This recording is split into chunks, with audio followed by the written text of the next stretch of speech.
Hello friends, welcome to your YouTube channel Edutation. आज हम पढ़ने वाले हैं प्रकाश के कुछ और घटनाएं, प्रकीर्णन, विवर्तन, ध्रुवन एवं व्यतिकरण। ये हमारा लाइट का 7वां सीरीज है। तो आइए देखते हैं आज के प्रकाश की कुछ घटनाएं जो परीक्षा की दृष्टि से काफ़ी महत्वपूर्ण है।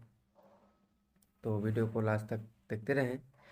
अगर वीडियो पसंद आए तो चैनल को सब्सक्राइब, वीडियो को लाइक तथा दोस्तों के साथ शेयर करें ताकि उनका भी कुछ बेनिफिट हो सके। आइए देखते हैं। पहला हमारा पॉइंट है प्रकाश का प्रकीर्णन। प्रकाश का प्रकीर्णन में होता यह है कि वायुमंडल में उपस्थित धूलकणों के कारण प्रकाश का क्षय हो जाना प्रकीर्णन कहलाता है।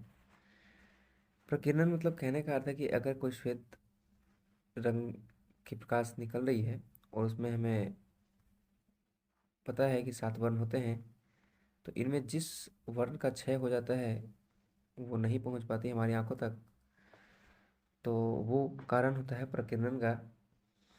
रेले एक वैज्ञानिक थे, उनके अनुसार कहना है कि प्रकाश के जिस रंग का तरंगदैर्घ्य अधिक होगा उसका प्रकीर्णन कम होता है।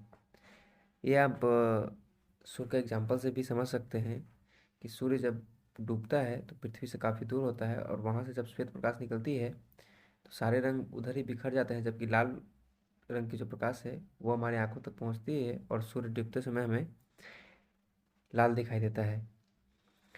तो देखते हैं प्रकीर्णन किसमें कैसे होता है। तो ये कुछ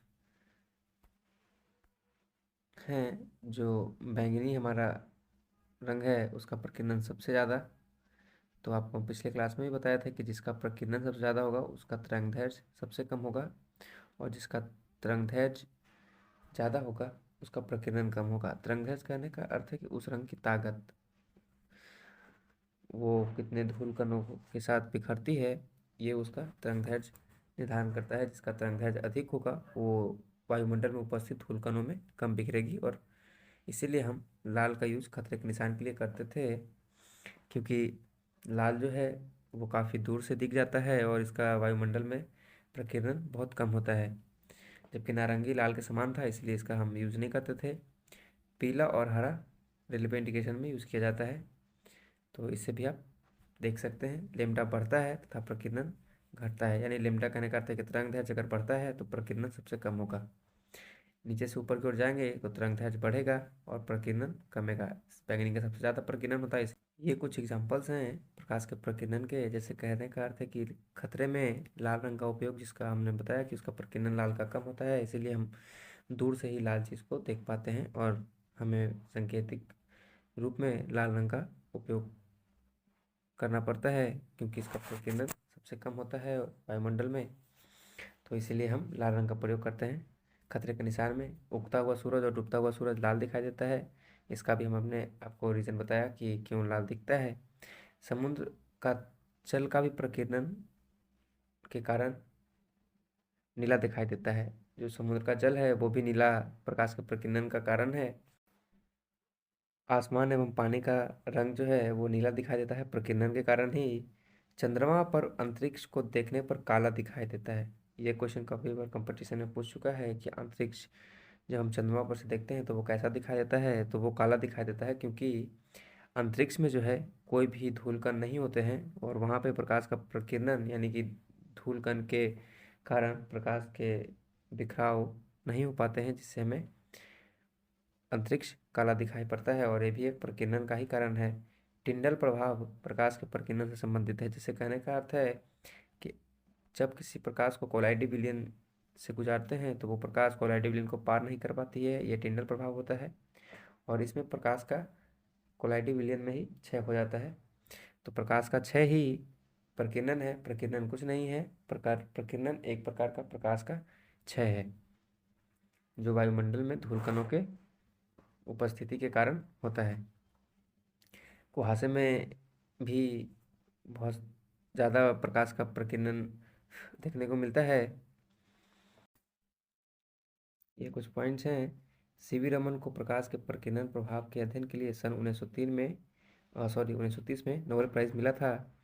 सीवी रमन के प्रकाश प्रकीर्णन प्रभाव को रमन प्रभाव से भी जाना जाता है। ये पॉइंट आप लोग ध्यान देंगे कि प्रकाश के प्रकीर्णन को किस प्रभाव के नाम से भी जानते हैं, तो ये भी क्वेश्चन कंपटीशन में उठने लायक है।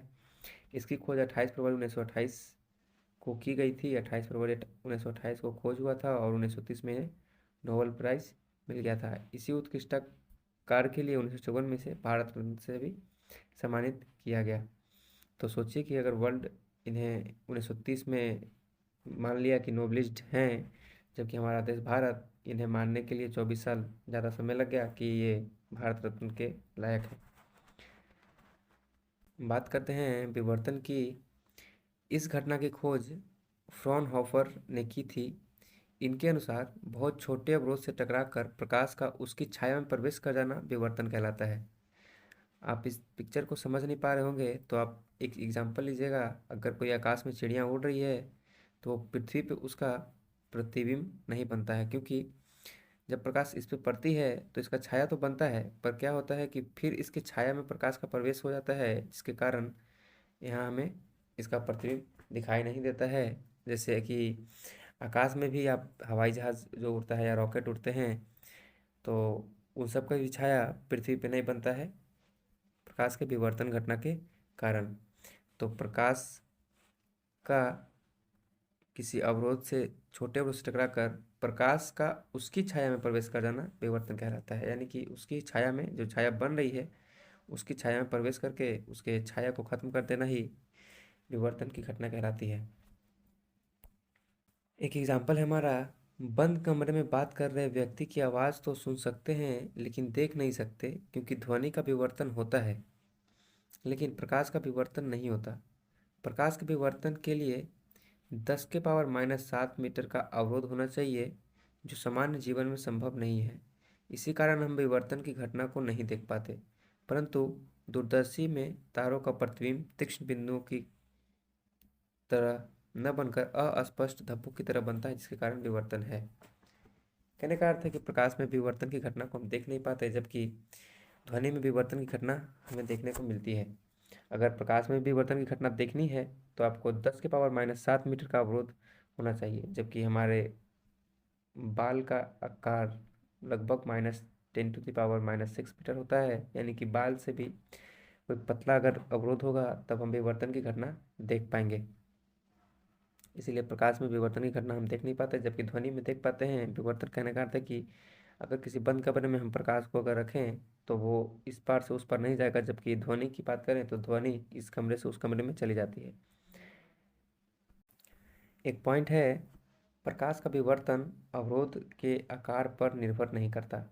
ये पॉइंट नोट कर लेंगे कि प्रकाश का जो विवर्तन है वो अवरोध के आकार पर निर्भर नहीं करता कि वो कितना बड़ा है। नेक्स्ट पॉइंट है हमारा ध्रुवन यानी पोलराइजेशन। किसी भी तरंग का किसी खास दिशा में जाना या मोड़ देना उसे हम ध्रुवन कहते हैं, और उस तरंग को ध्रुवित तरंग भी कहते हैं। जैसे आप यहाँ पिक्चर में देख रहे होंगे कि यहाँ हम लाइट बीम दे रहे हैं जो कि 3D है, और इसे हम पोलराइज करके 2D में कर दे रहे हैं। तो यही होता है कि किसी भी 3D या मेनी डायमेंशनल जो तरंग हैं उसको हम 2D में या पोलराइज करके किसी 2D प्लेन पे दिखा देना ही ध्रुवन कहलाता है। किसी तरंग को मोड़कर किसी खास दिशा में भेजना ध्रुवन कहलाता है, और ऐसी तरंग को ध्रुवीय तरंग कहते हैं। कहने का अर्थ है कि अगर कोई तरंग है उसे मोड़कर हम किसी खास दिशा में भेज रहे हैं उसे हम ध्रुवन कहेंगे। जब हमें 3D पिक्चर देखना होता है तो उसे कैसे 2D में हम कन्वर्ट करेंगे ताकि हमें 2D के माध्यम से हम 3D को देख पाएँ, तो ये घटना ध्रुवन की ही है। तो जो 3D पिक्चर होता है उसमें हमें एक गॉगल दिया जाता है और वो कुछ नहीं करता, बस जो हमारा 2D तो दिखता ही है, बस 3 डायमेंशनल का जो 1 डायमेंशनल जो पिक्चर बच जाता है उसे मोड़कर हमारे आँख तक पहुँचा देता है और हम 3D पिक्चर को देख पाते हैं। नेक्स्ट पॉइंट है कि ध्वनि तरंग या अनुदैर्घ्य तरंग को किसी खास दिशा में मोड़ना संभव नहीं है। यानी कि आप ध्वनि को नहीं मोड़ सकते। अगर ध्वनि को अगर मोड़ना आसान होता तो जितना भी शादी विवाह है तो किसी और के घर में आवाज़ नहीं जाता और किसी और के घर में शोरगुल भी नहीं होता। अगर किसी के यहाँ झगड़ा हो रहा है तो कोई लोग को पता भी नहीं लगता कि उसके यहाँ झगड़ा हो रहा है। तो ध्वनि तरंग को मोड़ना थोड़ा सा मुश्किल है और इसके लिए इसके साथ ध्रुवण की घटना नहीं होती, जबकि प्रकाश को मोड़ना अब संभव है। पहले हम लोग पढ़ते थे कि प्रकाश एक सीधी रेखा में गमन करती है, मगर अब प्रकाशीय तंतु के माध्यम से प्रकाश को मोड़ना संभव है। और प्रकाशीय तंतु को आपको हमने पिछले क्लास में बताया था, अगर वो सब वीडियो आप नहीं देखे तो आप जाके देख लें। बात करते हैं अगले पॉइंट की ओर। तो प्रकाश तरंग या अनुप्रस्थ तरंग को किसी खास दिशा में मोड़ना संभव है, इसलिए इसके साथ ध्रुवण की घटना होती है। हमने आपको बताया था कि प्रकाशीय तंतु के द्वारा हम किसी प्रकाश को मोड़ सकते हैं, तो उसके साथ ध्रुवण की घटना होगी। ध्रुवण के कुछ एग्जाम्पल्स हैं।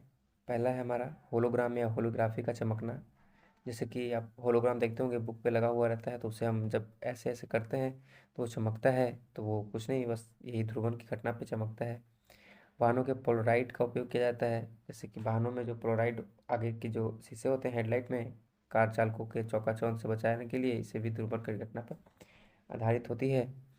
त्रिविमीय चालक, जब हम 3D फिल्म देखने जाते हैं तो उसमें जो हम 2D डायमेंशन पे 3D पिक्चर देखते हैं, तो वो जो पिक्चर का जो एक और एक्स्ट्रा डायमेंशन होता है उसे मोड़ कर हमें दिखाया जाता है और हम उसे 3D पिक्चर को 2D के माध्यम से देख पाते हैं, और ये घटना भी ध्रुवण के कारण ही संभव है। आगे कुछ और पॉइंट्स हैं कि ध्रुवण की घटना केवल प्रकाश की तरंगों में होती है। ध्रुवण की घटना केवल प्रकाश की तरंगों में होती है, क्योंकि प्रकाश अनुप्रस्थ तरंग है, यानी कि जो जो अनुप्रस्थ तरंगें होंगी उसमें ध्रुवण की घटना होगी। जबकि अनुदैर्ध्य तरंग यानी कि ध्वनि अनुदैर्ध्य तरंग है और इसे चलने के लिए माध्यम की आवश्यकता होती है। अनुदैर्ध्य तरंग को चलने के लिए माध्यम की आवश्यकता होती है, जबकि अनुप्रस्थ तरंग को चलने के लिए माध्यम की आवश्यकता नहीं होती है। जब हम ध्वनि एवं तरंग पढ़ेंगे तो उस टाइम हम इससे अच्छे से जान लेंगे। और जो अनुप्रस्थ तरंगे हैं उससे हम मोड़ सकते हैं, जबकि अनुदैर्ध्य तरंगों को मोड़ नहीं सकते और इसमें ध्रुवण की घटना नहीं होती है। अगला पॉइंट है हमारा व्यतिकरण। तो आइए व्यतिकरण को देखते हैं। व्यतिकरण जैसे कि कोई समान आवृत्ति एवं आयाम की प्रकाशें एक दूसरे पर जब अध्यारोपित होती है तो कभी उनका मान महत्तम, कभी न्यूनतम और कभी जीरो, इस घटना को प्रकाश का व्यतिकरण कहते हैं। हमने आपको जब प्रकाश का इंट्रो दे रहे थे तो प्रकाश का जो तरंग सिद्धांत था कि प्रकाश कैसे तरंग है, तो उसे हम व्यतिकरण के माध्यम से सिद्ध किए थे और इसे हमने उस क्लास में भी अच्छे से जाना था, अभी भी अच्छे से जान लेंगे। हमने आपको बताया था कि व्यतिकरण की खोज यंग ने की थी, जो साबुन के बुलबुले के माध्यम से प्रकाश के तरंग होने के सिद्धांत का सत्यापन किए थे। कहने का व्यतिकरण का डिफिनेशन है कि जब लगभग समान आवृत्ति, फ्रिक्वेंसी समान होगा, समान आयाम होगा, कि दो प्रकाश तरंगे एक दूसरे पर अध्यारोपित होती हैं, तो कहीं पर तीव्रता महत्तम और कहीं पर तीव्रता शून्य हो जाती है। जैसे कि अगर समान आयाम एवं समान आवृत्ति के दो प्रकाश तरंगे अगर आ रही है, तो अगर ये एक प्रकाश तरंगे हैं और एक दूसरे पर अध्यारोपित हो जाती है, तो आप देख पाएंगे कि यहाँ पे जो है तीव्रता महत्तम हो रही है, यहाँ पे शून्य हो जा रही है, फिर यहाँ पे महत्तम हो रही है, फिर यहाँ पे शून्य हो जा रही है, और ये घटना हमें प्रकाश का व्यतिकरण कहलाती है। और इससे हम कुछ एग्जांपल्स के थ्रू समझेंगे। तो आइए एग्जांपल के थ्रू समझते हैं इसको। ये रहे कुछ व्यतिकरण के उदाहरण। जैसे पानी के बुलबुले का सूर्य के प्रकाश में कभी चमकना, कभी नहीं चमकना। तो जब चमकता है तब उसका जो महत्तम मान होता है प्रकाश के, और जब नहीं चमकता तो उसका जो मान है वो शून्य होता है। आप यहाँ देख पाएंगे, यहाँ पे महत्तम, फिर शून्य, और फिर महत्तम, फिर शून्य। तो जब चमकता है तो महत्तम पोजीशन पे होता है, जब नहीं चमकता तो वो शून्य पोजीशन पे होता है। जल पर फैले मिट्टी के तेल का सूर्य के प्रकाश में कभी चमकना, कभी नहीं चमकना।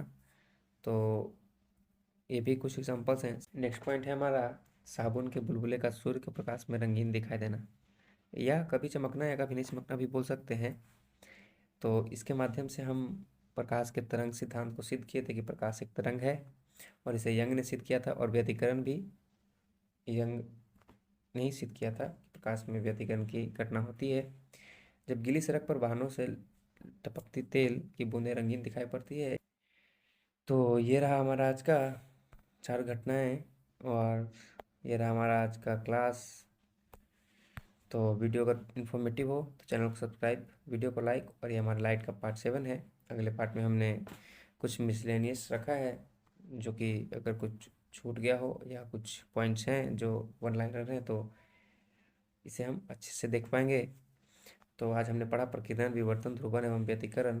तो ये वीडियो आपको कैसा लगा कमेंट बॉक्स में कमेंट करें, और वीडियो अगर इन्फॉर्मेटिव हो तो चैनल को सब्सक्राइब, दोस्तों के साथ शेयर और वीडियो को लाइक करें। Thank you for watching एडुटेशन।